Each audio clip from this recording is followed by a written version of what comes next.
our lives as we walk the promised road before us. You know, when we walk a road, we never walk it alone. And to be the Christian church in Indiana means that we have quite a few partners that help us walk this road together. And we are going to hear from several of those partners this morning, or this afternoon. We're in the afternoon already here. And some of them by video, and some of them by being here in person, and we're grateful to partner with these folks. The first person also that you're going to hear from also shares office space with the Indiana churches, Christian churches, and Chad Abbott, who is the Indiana-Kentucky Conference of the United Church of Christ, wanted to bring us greetings today. Let's hear from him. Greetings to you in the Indiana region of the Christian Church, Disciples of Christ, as you gather for your regional assembly to celebrate your shared life together. My name is the Reverend Dr. Chad Abbott, and I'm the conference minister for the Indiana-Kentucky Conference of the United Church of Christ. I'm grateful to you, Rick, as the regional minister for Indiana Disciples of Christ, for this opportunity to share with you briefly as one of your ecumenical partners. One of the greatest gifts of coming into the office each morning at the Indiana Interchurch Center is that I have the true joy of getting to be in partnership and relationship with your regional staff. I have the privilege of witnessing firsthand just how much time and energy and devotion that they put into serving you as their ministry setting. I give God thanks for this relationship, for the ongoing ecumenical partnership between the disciples of Christ and the United Church of Christ. It continues to not only be a gift to share in that office suite, though, but to honor our covenant by the mutual sharing of our authorized ministers, and also by the way we share in global ministries and the wider ecumenical movement of our time. From the founding of the United Church of Christ, it has been our model that we are a united and a uniting church.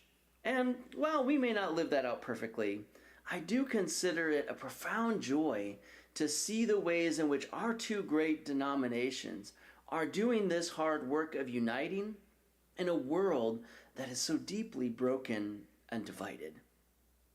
Well, during a year when the United Church of Christ will gather for our General Synod right here in the heart of your region in downtown Indianapolis, I have no doubt that we will see even more clearly just how united and uniting we are together as we look forward to welcoming many of you either for worship, as guests, or perhaps even as a volunteer should you desire to do so. I give God thanks for the Christian Church, Disciples of Christ in Indiana, for your witness of Christ's love in the world, for your commitments to justice and peace and mercy, and for your deep honoring of our shared life together as the wider body of Christ. I wish you all the many blessings on your regional assembly, and may God richly bless you.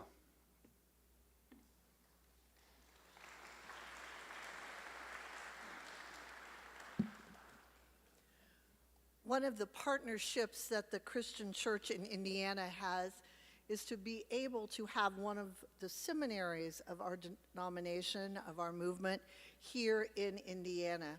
It's been a partnership through many years and continues to be a partnership, and we're very glad to have the president, David Mott, with us today. You will see a video, and then David will join us on this platform to bring greetings.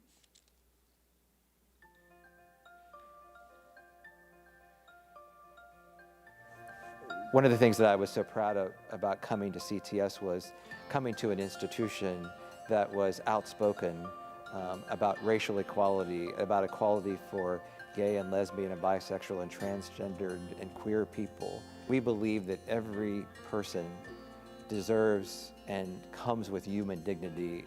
These are extremely important values, I think, in our world today, and they make not only an impact on our education and the way we do our education, but they have an ultimate impact on the way in which our graduates go out and live in the world.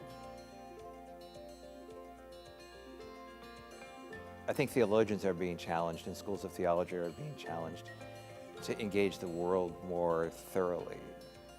One of the things that we were thinking about was how do we serve both the world, the public, and how do we serve the church? We decided that we would serve the public through serving the church to help them fulfill their mission in the world.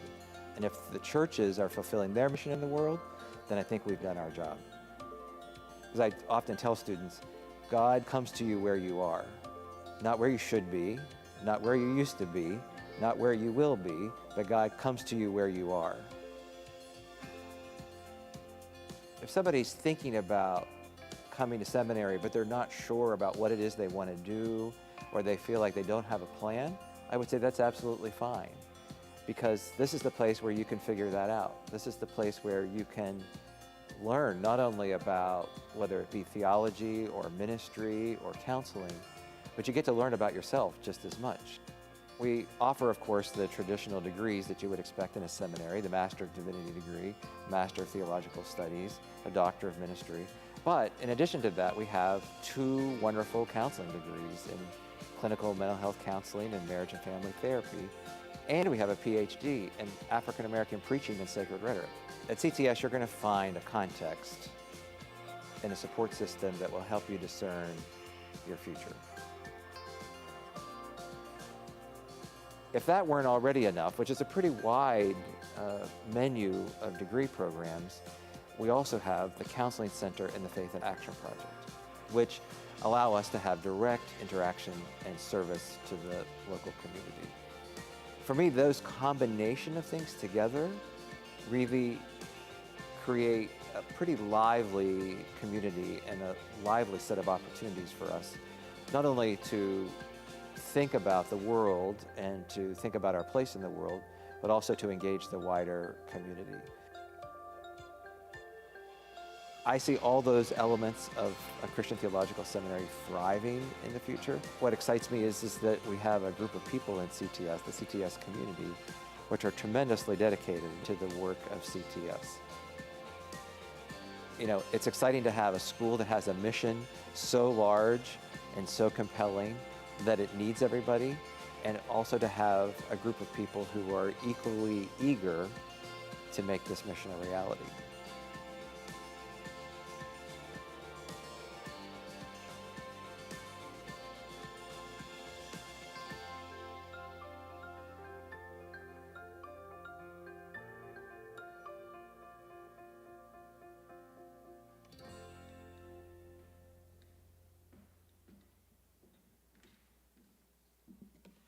Good afternoon, church. On behalf of the entire Christian Theological Seminary community, I bring you greetings.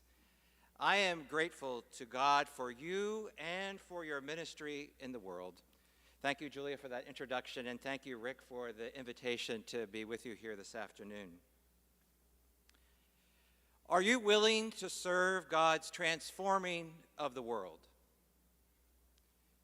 This is the question that I put before anyone who wishes to participate in the CTS community, whether they are a potential trustee, a faculty member, a student, or a benefactor. It's at the heart of our mission statement and the center of our strategic plan, CTS 2030 Project Transformation, which declares that CTS seeks to be a catalyst for bringing God's love, justice, and liberation to the world. Because we believe that the church is instrumental in God's transforming work, CTS has recommitted itself to serving the public through serving the church. As church, we do not simply gather to care for each other, as important as that is. We are also called together by Christ to care about the world. I'm excited to share with you 3 things we are doing right now to better serve local congregations. First, we completely redesigned the Master of Divinity degree program to make the content more relevant to the work of the church.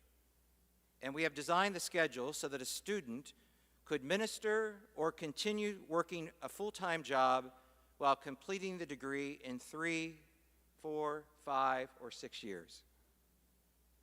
With this program, the students get to choose which plan is best for them. This would be a great program for a student minister, and they could take nearly all their courses via Zoom. So, if you have been holding off on going to seminary, now is your moment. Secondly, we launched a micro-credentialing program for skills for flourishing congregations. Each year, we offer 3 online courses related to a specific topic. This year is church finances and facilities. Next year, it will be church and technology. Thirdly, we launched an adult education program called our Life in Common series, devoted to bringing theological reflection on matters related to our life in common. Drawing on experts and scholars from around the country, this online program offers 3 online courses related to a specific topic each year. This year's topic is Christianity and poverty. Next year's topic is Christianity, technology, and the metaverse. I encourage you to stop by our table in the hallway to learn more, to sign up for our newsletters or register for one of these great programs.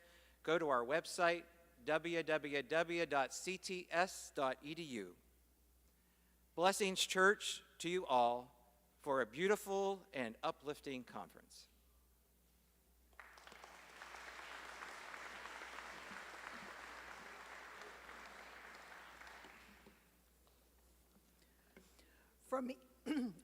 From each congregation in our Indiana region, throughout the heartland in the country, to Puerto Rico and Canada and beyond, we partner with the General Church.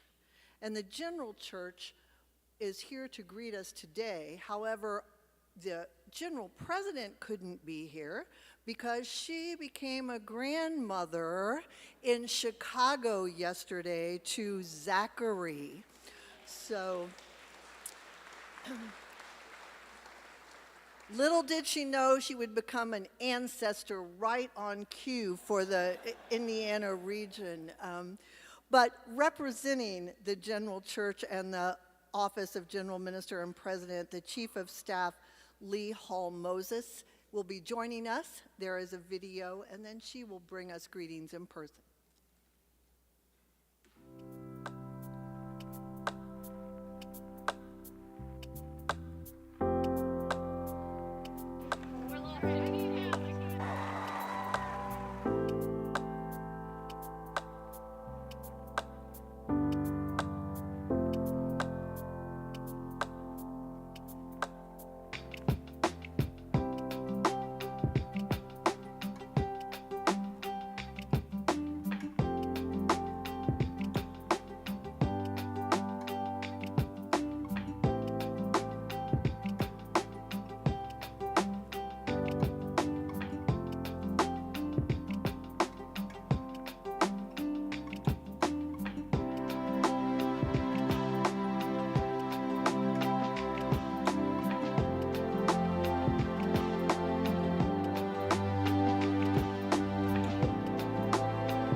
Good afternoon.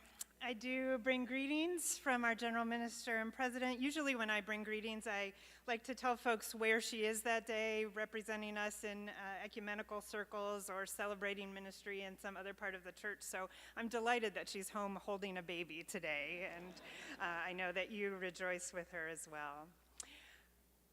On her behalf, I want to say thank you.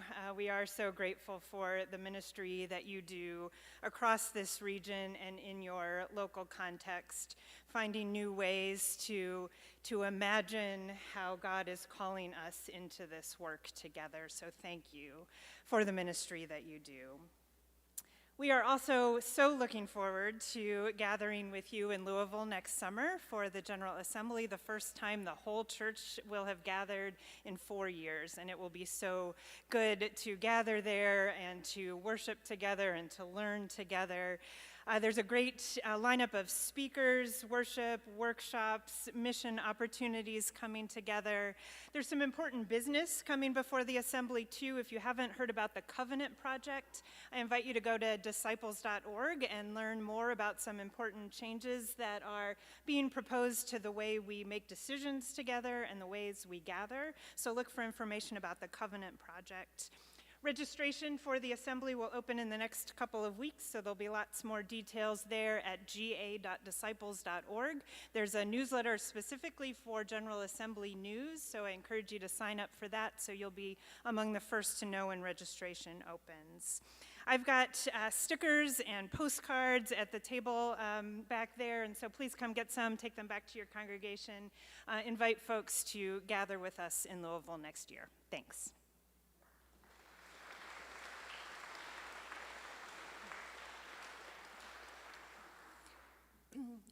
As we partner together, also comes funding and how we do that. And you haven't been a disciple very long if you've never heard the words Disciple Mission Fund or DMF. So I'm pretty sure everybody in this room has heard that before. Well, today we have a special opportunity as a church in Fort Wayne, Indiana, made decisions about what to do with their facilities and how to go in further in Promise Road in their congregation, and have brought a gift to share and present. Dan Baer and members of the First Christian Church of Fort Wayne are here to do that.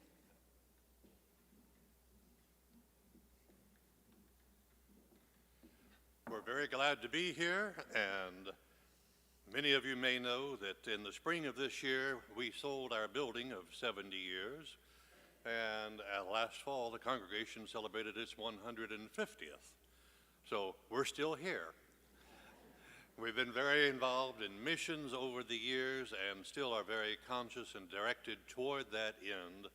And because of that, when we sold our building, the congregation decided that they wanted to tithe from the profits that we made from that sale.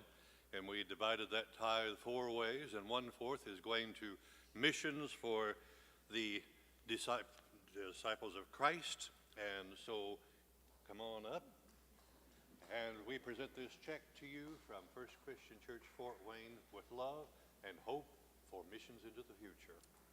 Thank you so much.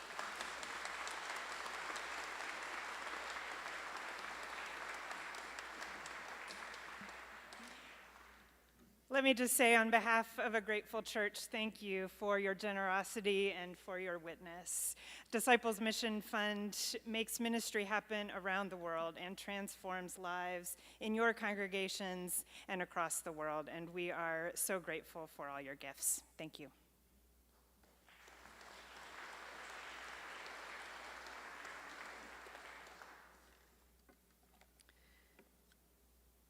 Thank you so much, partners. We are so glad that you were able to be with us today. And we know that partnering is part of what happens along Promise Road, and you never know who you might be partners with next. So it's good to celebrate and look forward to working with partners. We do have programs that we also do as well as partners, and our area is divided into 4 ministry areas, our 4 commissions, and they are faith formation, commission on ministry, Commission on Stewardship, and Commission on Unity and Witness. These groups are always working that you may not even know about or see, and you may not even know where the work of ministry initiated. So today, we're hoping that through some creative reporting, you will begin to understand more about these. Our Commission of Faith Ministry will be the first to report, and the chairperson of that is at the Christian Church Foundation board meeting. So she is doing a job with the general church at the moment, but our staff, Cheryl Russell, will be bringing that report today. So I think there's a video first today, or Cheryl will speak first, and there may be a video coming in. Cheryl, welcome to your first assembly as staff. Thank you. Thank you. Good afternoon. It is my pleasure to bring news of the Faith Formation Commission here in the Indiana region. First, I want to say a word about women's ministry. We had a wonderful event, an in-person event hosted by Avon Christian Church in the spring, and that is going to happen in spring 2023. It's on the calendar, so keep a watch for that information to come out. Also, it is time for the Disciples Women in Indiana to elect their new officers. And so information about that is on the Disciples Women's Commission table out in the hallway. You can look and see who is on the slate this year to be voted on. And then for the very first time, we're going to vote electronically. So there's a QR code on that sheet, and you scan it, you do the things you do with the QR code, and you vote that way. So I invite you, if you need some help with a QR code, someone at that table can help with that as well. Moving into the next area of faith formation, I want to say a word about the youth. So we are relaunching, officially today, we are relaunching the Indiana Youth Council. That is a group of youth. Thank you, yes, let's give the youth a hand.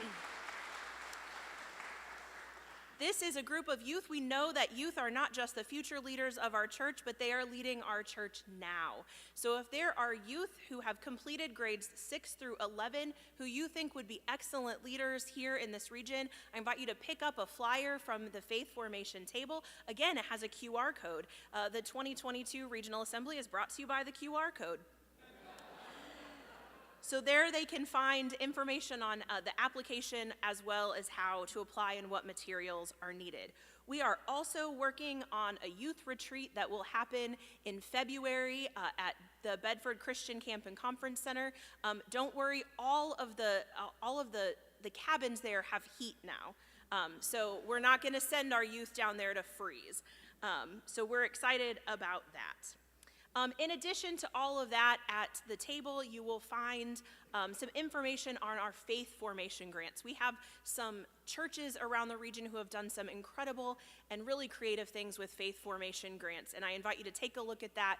Let me know if you have questions about how our faith formation grants work. So as I move into camp, I want to make sure that you all know one thing, and that is how grateful I am for everyone who volunteers their time every summer and some throughout the year to counsel and to direct and provide nursing to our camps. We literally cannot do camp without you.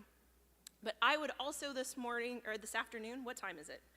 This afternoon, I would like to lift up one of our incredible volunteers that you might say has definitely gone above and beyond. So I would love to invite Barb Hester to join me.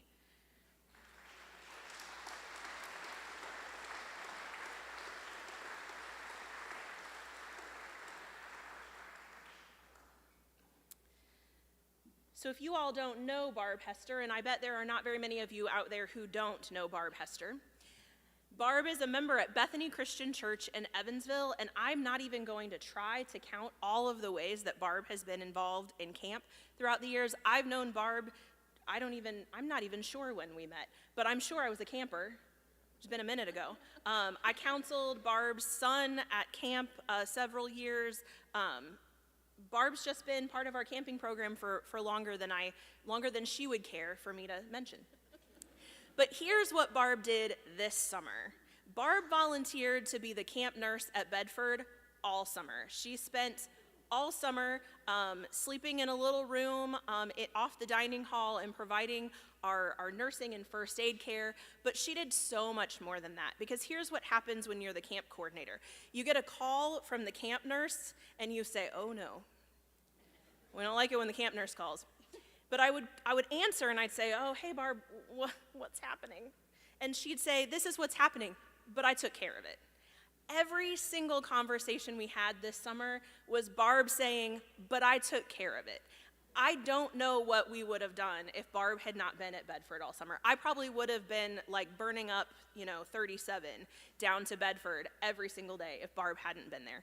I'm not saying things went poorly. Things went great, but she's a large part of why that happened. So I cannot thank you enough, Barb, for all that you do for our region, specifically for the camp. So from the bottom of our hearts to your heart, thank you so much.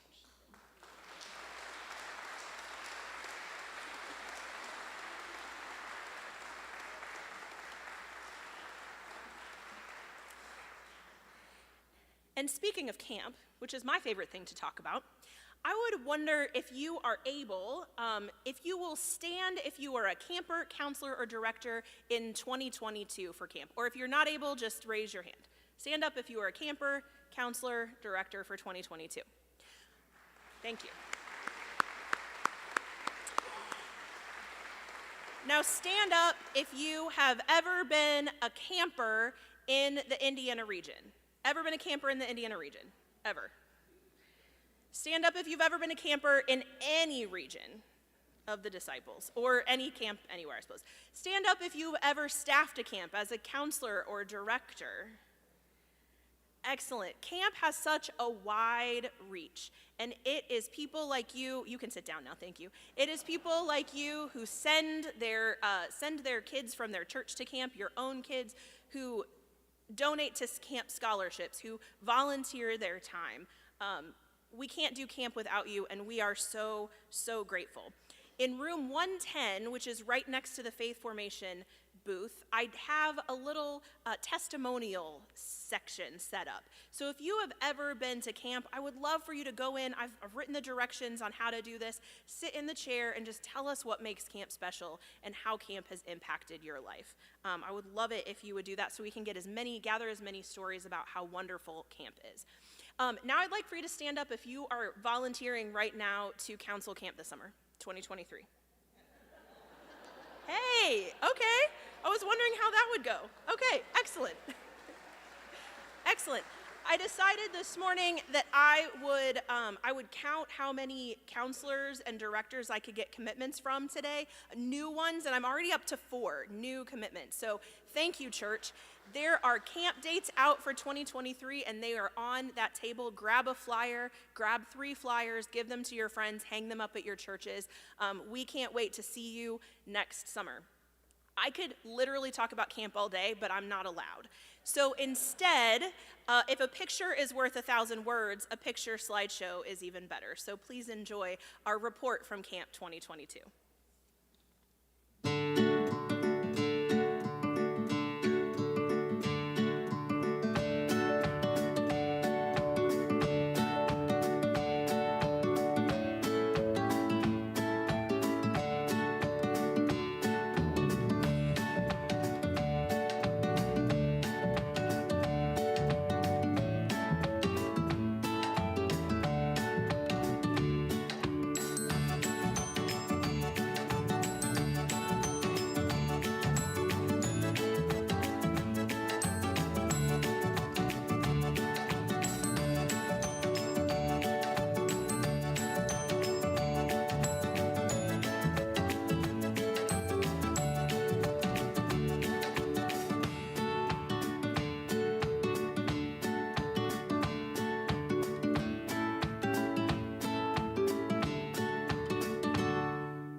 Thank you, Cheryl and Faith Formation. Barre Geldesoto is our chairperson for Commission on Ministry and has some highlights to tell us of this past year. Blessings to each one of you. My name is Bere Gil Soto, and I have the pleasure and the honor to serve as the chair of the Commission on Ministry. The Commission on Ministry, as you may or may know, is the part of the region that, together with a lot of folks, we are there to nurture, to certify, but also to hold each other accountable to the ministry that we have called. And as good Christians and faithful disciples, we cannot do this work on our own. And I am so glad that I don't have to do that on my own. I work with a beautiful group of people that together we pray. We get together twice a year to pray over each one of you and your ministries. We bless you. We think about you. And today, as part of the Commission on Ministry, we want to recognize some of the folks that throughout years have served in this capacity. And today I want to invite some folks to come up front and join me because I don't do this work on my own. So I want to recognize each one of you. And I want to invite Steve Garrett as part of the ordination and nurture and certification. Steve, if you come and join me. I want to invite Luis Gerbolini as part of the ordination, nurture and certification team. I want to invite Rick Abbott representing the commissioned ministers. I want to invite also Melissa Kleinschmidt as part of the commissioned ministers. And we also have other different teams. In addition to clergy and commissioned ministers, we also walk with friends that are seeking to recognize their ordination or that are in the process, of recognition of their ordination. So I want to invite Carolyn Higginbotham, if she's here today. Yes, come on, Carolyn. I want to invite you, Carolyn, and I want to invite Ellen Mitchell and Gail Stotts, who is coming from the transfer team. Friends, my heart cannot say thank you, gracias, gracias enough of all the work that you do. And on behalf of the Christian Church in Indiana, we have a little something so that you can either hang on your Christmas tree, or if you are, let's not say addicted to caffeine, but I am. But you are, or you just like to have coffee in your office, you can use it as a coaster and see it every time that you are doing the work that God has called you. From the bottom of everyone's heart, thank you, thank you. And we also want to thank everyone who has served as part of either one of the nurture and certification, commission ministers, transfer team. If you have ever served in any of our teams, would you please stand, or are serving currently? Would you please stand and join me in celebrating each one of them as well? Thank you. Thank you.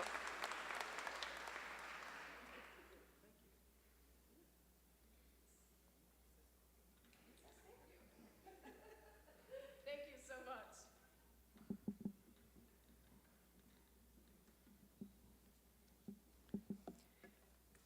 Thank you. These bottom of the heart gifts have been made by our staff person, Sarah Reister.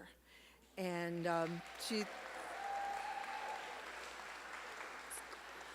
so Sarah is known as one of the biggest hearted people we have on staff, so only fitting that she made these great hearts for us today. Our next commission is the Commission on Stewardship, which is currently chaired by Kyle Hunter. Kyle, will you join us?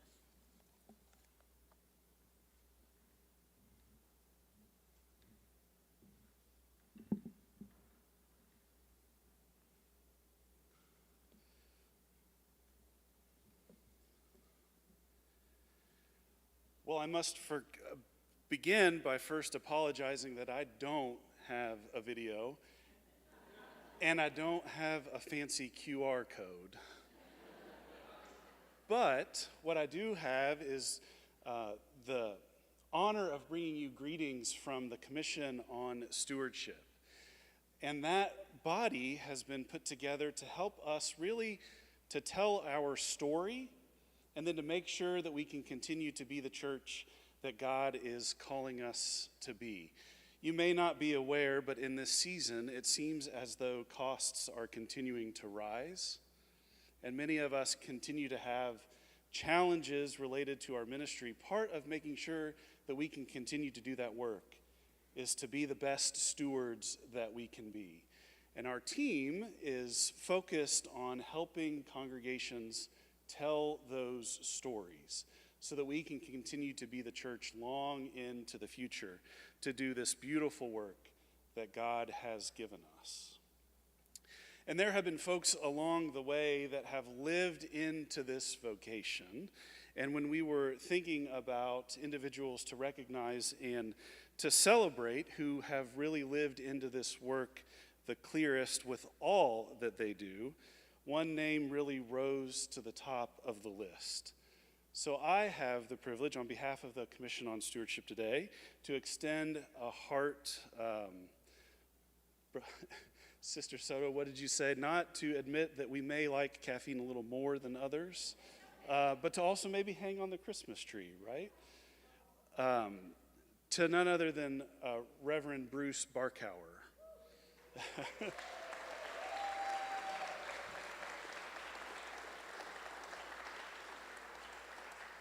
As Bruce makes his way forward, I was invited to attempt to articulate some of the accomplishments that Bruce has done over his storied career as a minister, but I don't have enough time.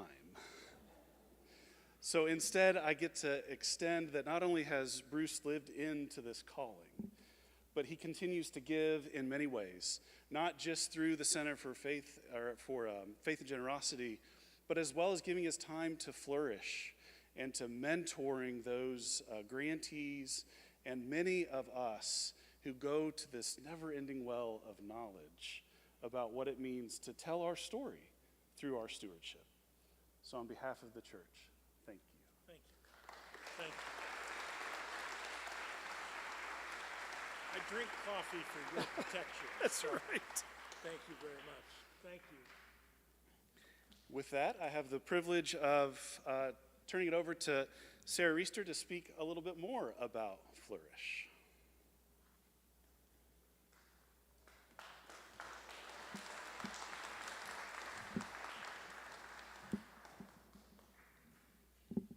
Thank you, Kyle.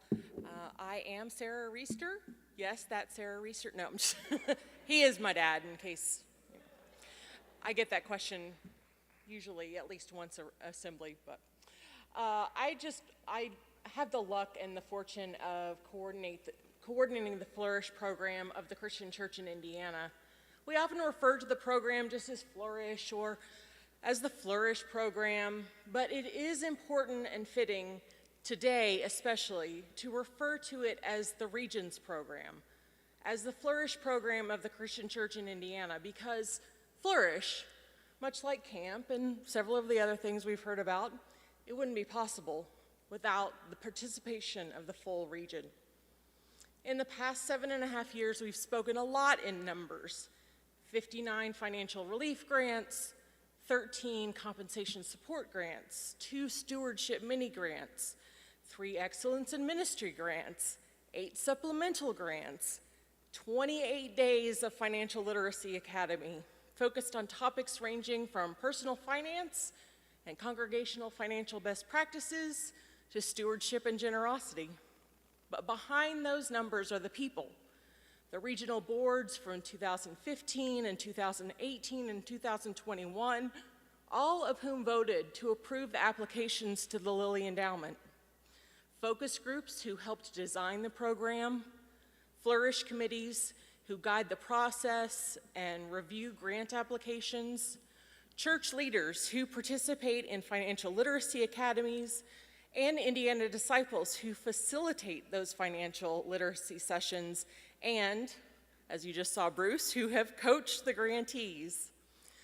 donors who generously contributed to the matching funds required by our grants from Lilly Endowment, and staff and volunteers, and of course, our Indiana pastors and spouses who completed 2 years of financial literacy education and peer groups and meeting with financial advisors, and who were then able to pay off maybe a student loan, maybe some medical debt or some tax debt, or maybe to recover from a move that was timed well in their ministry but not timed well in the housing market. Or perhaps to shore up retirement savings left short by the lean years in ministry, recognizing that for some, most of the years are lean years. That's why Flourish is here. This really is a program of the whole region. If you heard yourself described in that list of different folks who've participated in different ways, would you raise a hand? And if you heard yourself described in more than one way, raise 2 hands. I know there's lots in the room because I actually went through the list and saw, but thank you. It's good to see all those hands up, and it has been a pleasure for me to get to know many of you through this process. Thank you. Thank you for your faith that the region could undertake this work. Thank you for giving your time and talent and treasure, and for trusting the Christian Church in Indiana to accompany you on an incredibly personal journey. We have a couple more years under some supplemental grant provided by Lilly in the fall of 2021, and with that, 10 months to continue to raise funds, which will be matched by one final check from Lilly Endowment.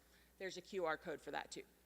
But beyond 2024 and Lilly Endowment's generous support, we continue to need to address the excessive debt that often accompanies higher education and the financial challenges our congregations and therefore our pastors and their families face. Grantees tell us that grants have blessed them financially, but also that they feel less alone in their financial challenges, that they've improved communications around money in their household, that they have been offered tools for ministry and hope for the journey. May you carry with you that hope, buoyed by the knowledge that we as a region have the capacity to address challenges like these. May we continue to do so.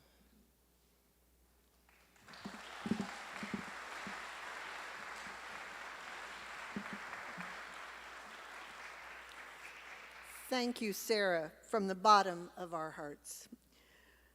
Commission on Unity and Witness, with Brooks Barrick as the chair, and will bring us an update as well.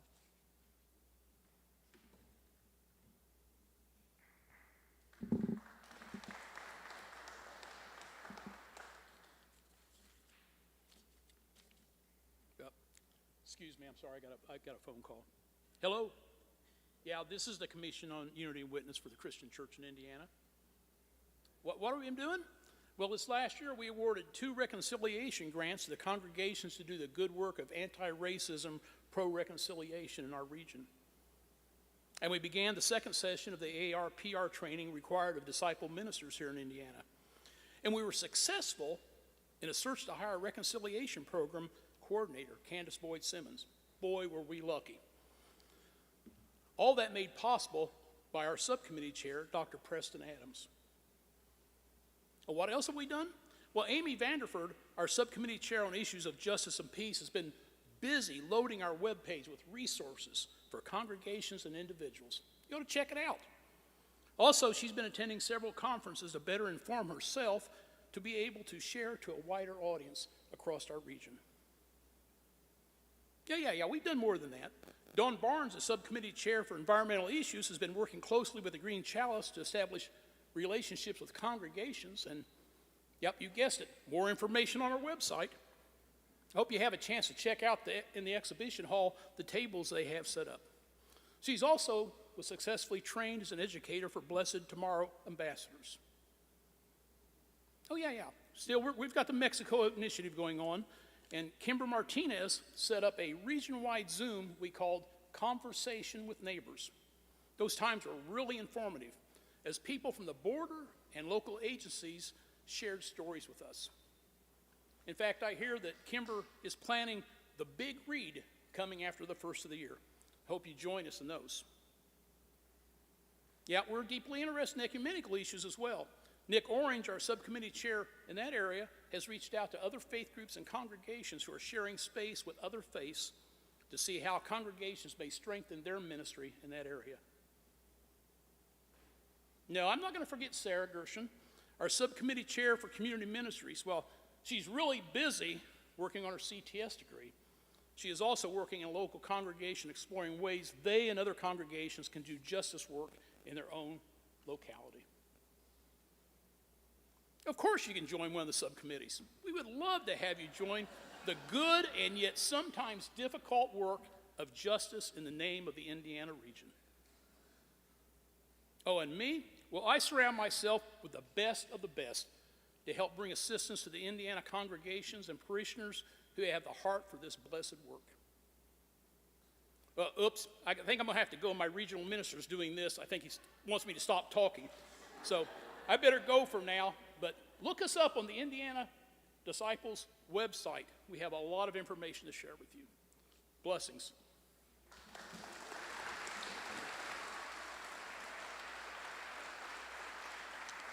I didn't know if Rick was going to panic when I started that or not. I'm not going to let Brooks get away because this gentleman, when he came on the board of directors, was retiring. He failed miserably. And he reorganized and re-energized Unity and Witness into workable parts where we are seeing results in ways we had not in the past. And he even failed so much that I believe he's now pastor at First Christian in Noblesville. So we're celebrating his failure and saying from the bottom of our hearts, thank you for taking this role. Thank you.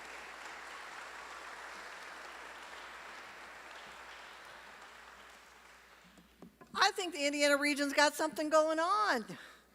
There's stuff happening, and we are glad that you are part of it.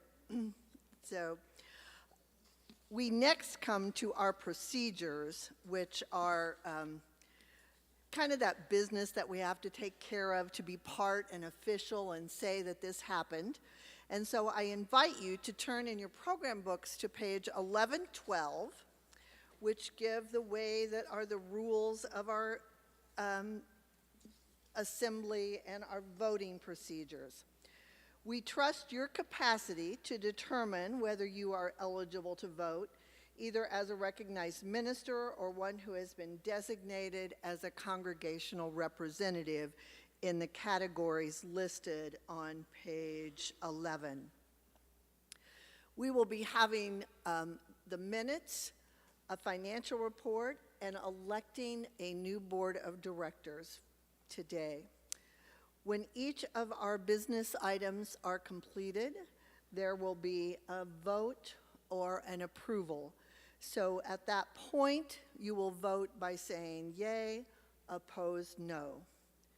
And then say the minutes or the report has been approved. So we will do these items with our board. First, our board secretary, Rick Abbott, will bring us the minutes from our 2020 Regional Assembly, which was totally virtual.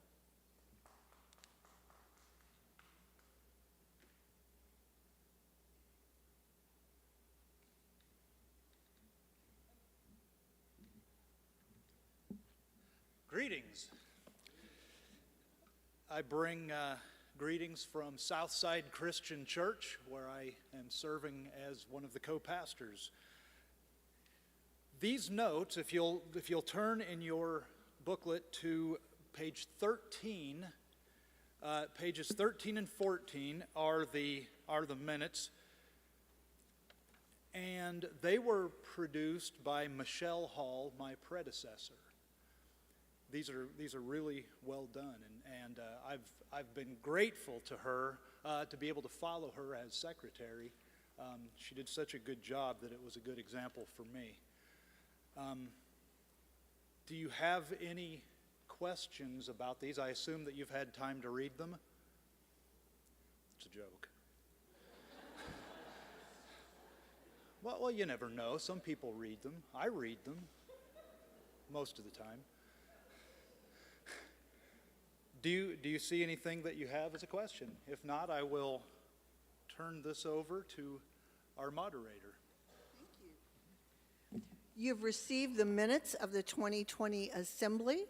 I would entertain a motion for the acceptance of these minutes. Catherine Garvey was a motion. Do I hear a second? The second. Thank you.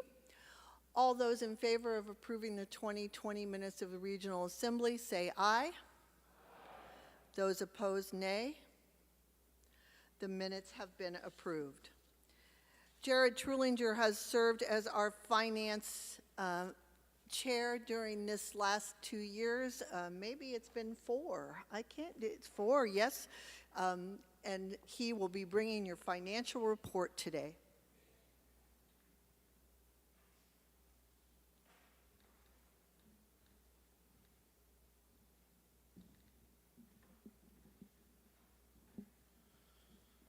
Good afternoon, everyone. I come here to the stage to share some important numbers, one of which is important to Rick Splett. It is 1310. TCU leads Texas Tech, Rick.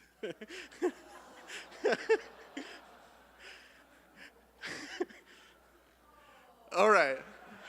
Important to me as well, as a fellow Horned Frog. But as you can see, there in pages 15 and 16 of your docket. I don't know if these things are still called dockets. That's what they were called years ago. I still call it a docket. But as you can see, there are a lot of parallels between the 2020 and 2021 financial reports. There was a decline in gifts and donations through DMF from 2020 to 2021. But we had been on an upward trajectory, 2018, 2019, 2020, with DMF giving prior to that time.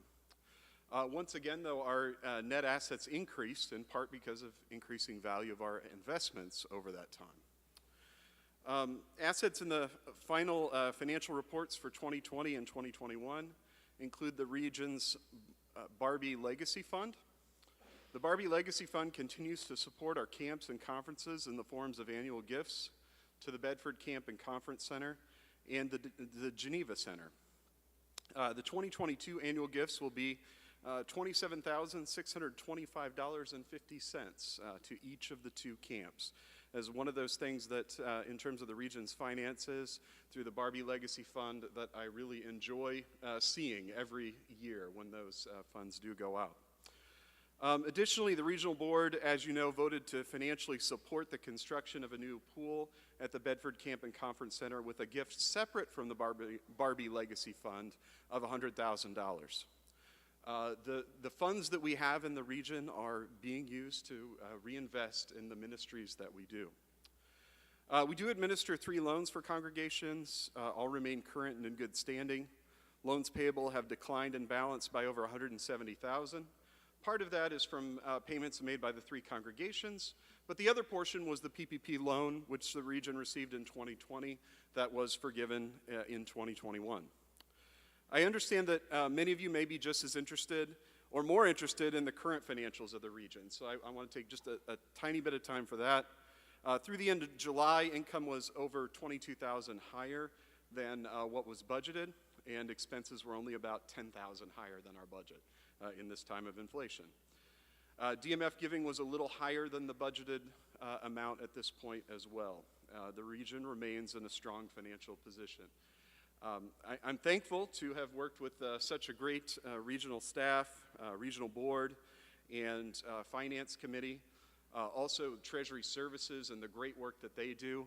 I am not an accountant, I'm a finance guy, so tracking and putting things into the right account and all of that is not a specialty of mine, but the work of Treasury Services leverages our time to really focus on strategy with the things that we do in the finance committee, and really it is amazing that the work that they do for this region and many other regions.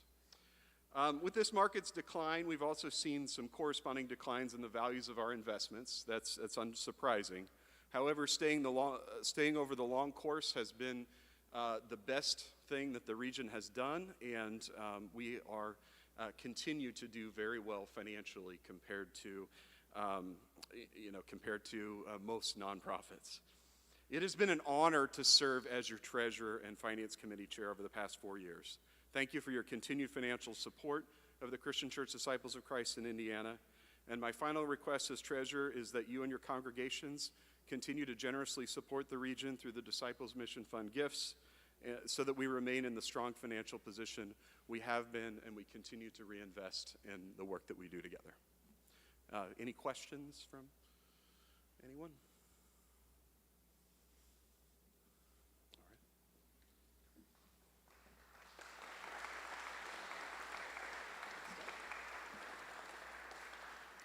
This report comes to you from a committee of the board, so a motion is not necessary, but a vote to accept it is.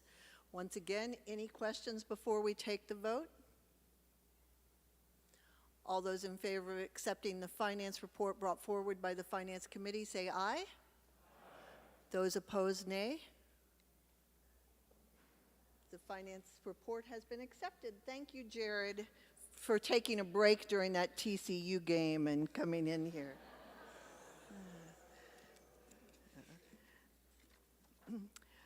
We next have the report of the nominating committee, and our board, Lorna Hernandez and her committee have been hard at work. I'll draw your attention to page 17 of your program book as Lorna comes forward.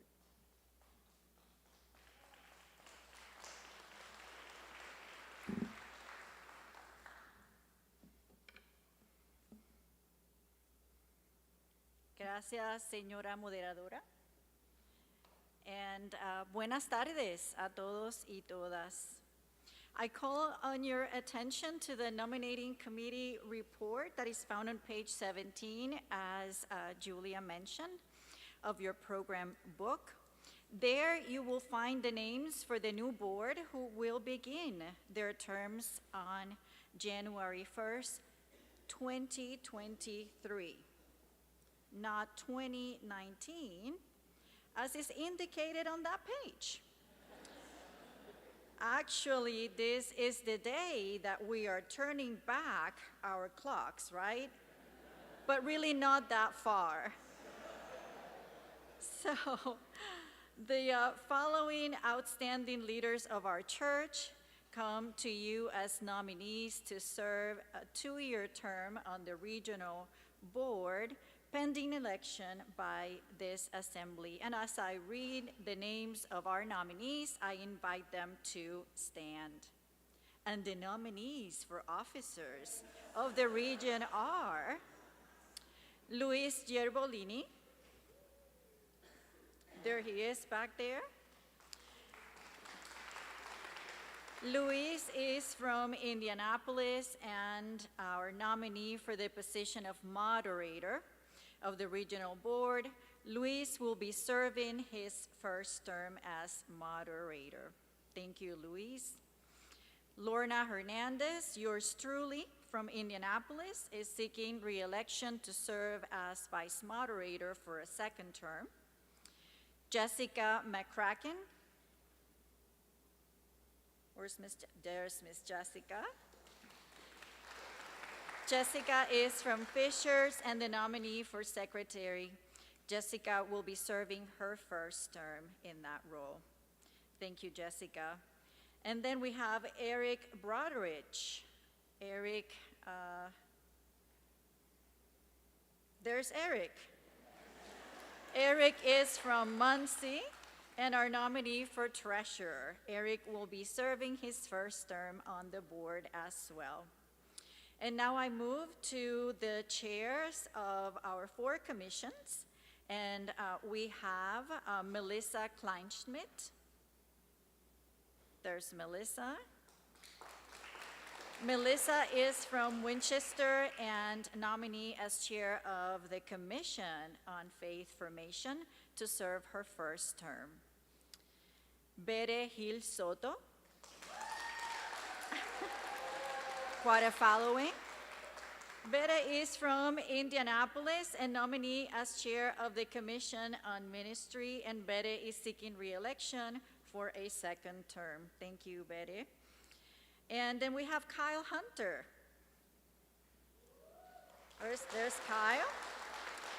Kyle is from Indianapolis and nominee as chair of the Commission on Stewardship to serve his first term after finishing an incomplete term. So thank you, Kyle, for coming back to us. And then Brooks Barrick. Brooks, there he is. Brooke is from Noblesville. And Brooks is our nominee as chair of the Commission on Unity and Witness, and Brooks is seeking re-election for a second term. And last but not least, we have our members at large. And we have Kelly Allen. Hi, Kelly. Kelly is from Jeffersonville and serving her first term. We have Stephen Garrett. Stephen is from Indianapolis and seeking re-election for a second term. And next, Chris Gibson.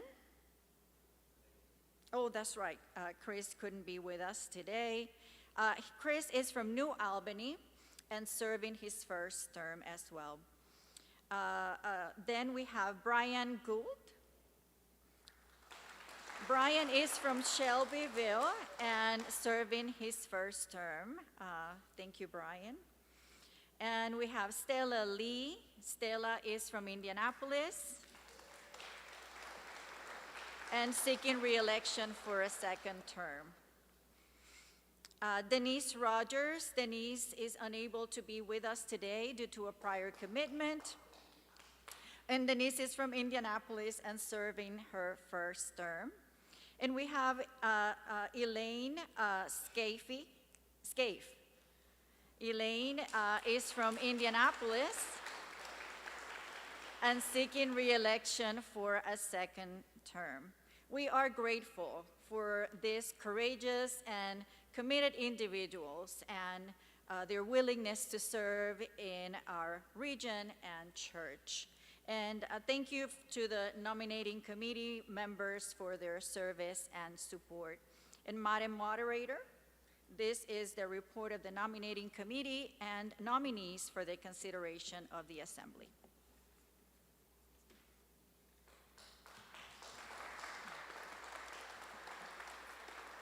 Thank you, Lorna, and the nominating committee for this slate of officers for the 23 and 24 year service on the board.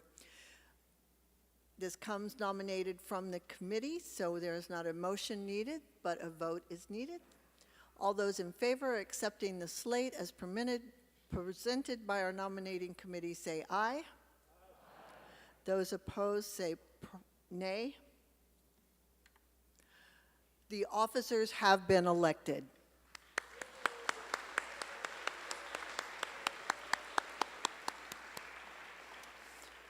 They will be charged, given a charge and initiated during our worship service later today. Well, the people of the staff of the Indiana region, if I had known how to quilt those little heart things myself, they would each get one of those from the bottom of my heart, because this is a staff that is exceptional.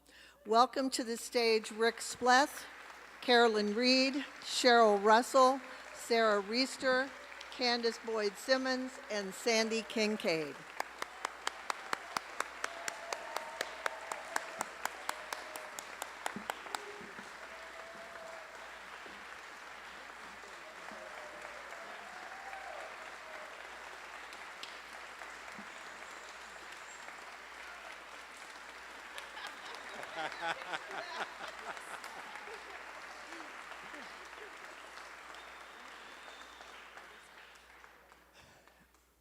I'm so glad that you could see us standing together, because this wonderful group of colleagues, we have become closer through COVID.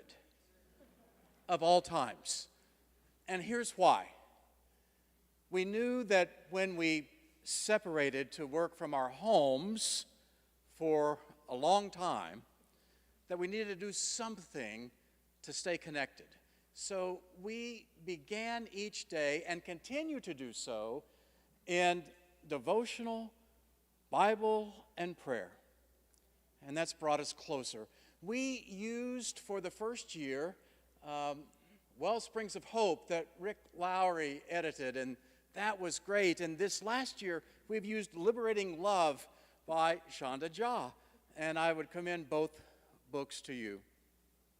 But another thing that we do each day is to share our wows and woes as a way of connecting our hearts and our minds to each other. And so that you can get a glimpse of our life together, I'm inviting each of our staff persons to share a wow and woe, beginning with Cheryl.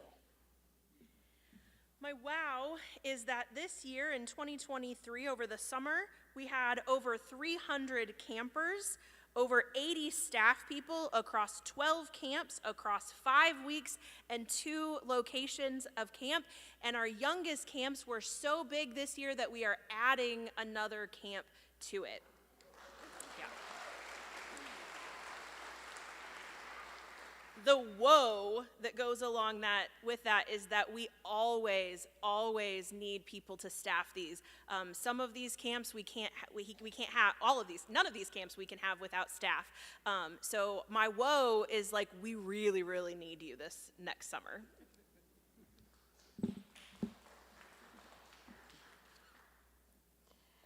My wow is a phone call that I received nearly 5 years ago from Rick Spleth. He wanted to know if I would be interested in interviewing for a position in the regional office. What he didn't know at the time, and what I had never spoken aloud, was I always thought it would be great to work in the regional office. I'm a disciple. I know disciples. I thought it would be really fun. What I didn't know was I was joining a team of creative, compassionate, can-do leaders. Rick, Carolyn, Cheryl, Sarah, and Candace. They are cheerleaders for the clergy of Indiana, and they are people that I call friends. My woe is, because we've been so busy with Regional Assembly, we've kind of put off Indiana Christian, and I have a deadline this week. And also an e-news on top of that. Thank you. Hi, everybody. I'm Candace Boyd-Simmons, and my wow is that we have trained over 100 clergy in our new anti-racism programming this year. I am so proud of you all for letting me hound you, email you, call you, carrier pigeon you, so thank you for being a part of this training. My woe is that we still have to have this type of training in 2022. So I implore you, if you want me to come talk to your congregation, if you just want to have a cup of tea so we can talk about what justice really looks like, please give me a call. I would be more than happy to do that. My wow is that as I counted up the numbers for grantees and other folks who have benefited from the Flourish program, 99 pastors in Indiana have received some sort of grant from this program. That's amazing. My woe is that we are still raising money and we don't have very long to do that for Lily's deadline. So, same story, another day.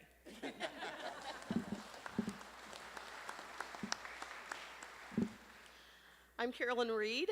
And my wow is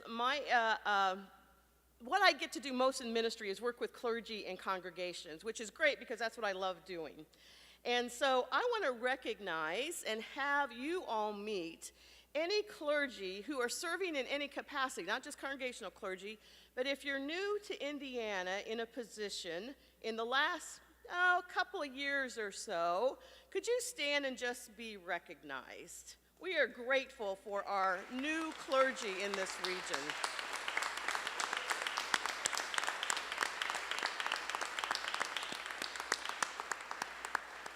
We know that many of them came during the pandemic, and I heard Daniel Cox at Avon tell someone earlier, I get to see people that I have to look like this to see if I recognize who they are, because I've only seen them on a Zoom screen. So welcome, new clergy.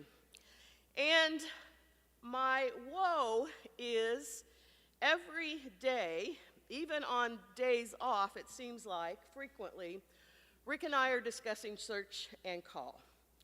And it has become a more challenging part of our work. And so we realize that this is not just our problem or our woe, it's a woe of the church. And so as you are thinking about it, help us help you and your congregation by encouraging people, by calling out gifts that you see. I love that David Mott said, have you been thinking about seminary? This is the time. Well, if you have been thinking about it, or maybe you think the person sitting next to you ought to be thinking about it, call out those gifts and encourage them. And together, I think we can find ways to build up the body of Christ and to grow ministers.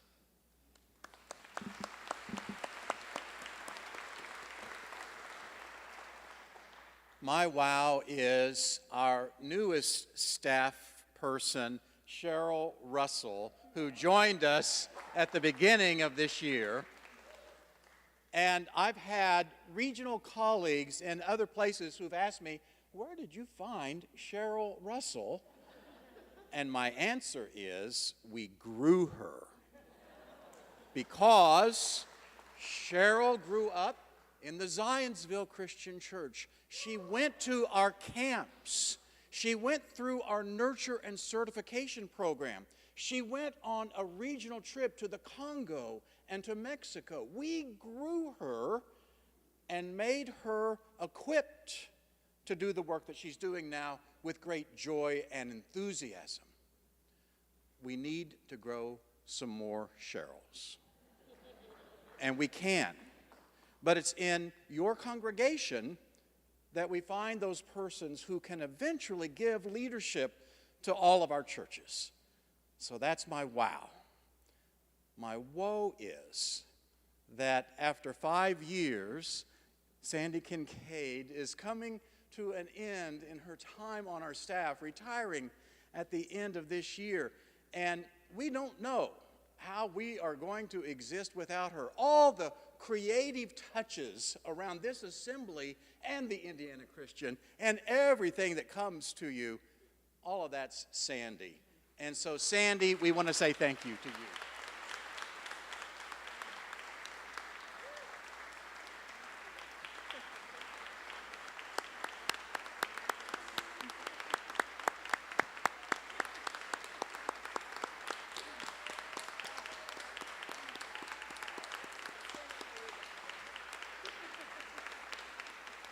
And the gift is to equip her for her other love, gardening. Thank you for the privilege of serving as your staff.